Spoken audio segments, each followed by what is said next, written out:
السلام عليكم الاخوان، مرحبا بكم في فيديو جديد في قناه مزرعه نور. هذا الفيديو غادي ندويو فيه على العشاء اللي بنيت الدجاج. المهم الا عجبكم الفيديو ما تنساوش تشتركوا في القناه وتدعمونا.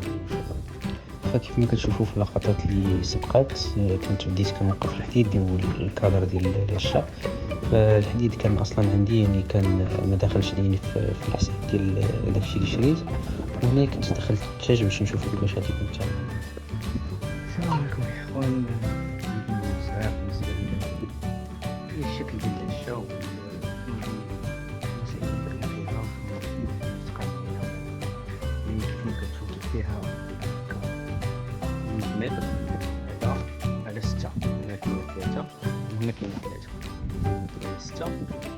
بالنسبه للقطع اللي عندي دابا فيها ما شاء الله كافيه. هنا درت لها تسقيفه بالقصب، خديت رولو ديال القصب فيه 5 متر على 2 ب 200 درهم، ودرت ليه هنا 3 ديال هاد العمده ديال 3 متر هما كيف ما كتشوفوا في النص. وقيلا ب 15 درهم الواحد. والكرياج هذا اللي بقى لي من الجناب درتو الفوق. الكرياج خديت رولو ب 700 درهم 25 متر. المهم راه دور ليا العشاء وكملت به من هنا من الفوق. وثاني درت لهم هاد يشيباتو، كاينين 2 وهادو راه صوبتهم غير الياجور اللي كان عندي شايط، ولكن ما عرفتش كي بغيتو غير في هادي واش يحس فيها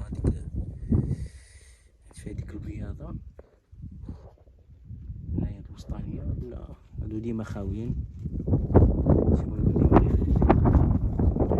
المهم كان هذا فيديو صغير بسيط شرحت فيه زعما باش ما ننساش. ركبت حتى هاد الباب هذا اوتوماتيكي، يعني هناني صراحه من داك خرج صباح خرجهم، يعني مع كتطلع الشمس. عندي واحد مع كتطلع الشمس كيطلع مع كتمشي الشمس، ها هو تيتسد صافي. ديك الساعه تيكونوا هما راه داخلين.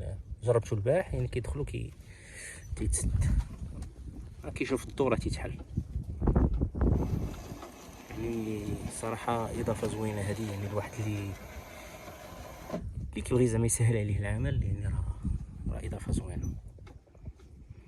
المهم إلا كان كيعجبكم أي حاجة كتعلق بالدجاج، بالتربية ديال الدجاج بطريقة طبيعية، راه متنساوش تشتركوا معنا في القناة.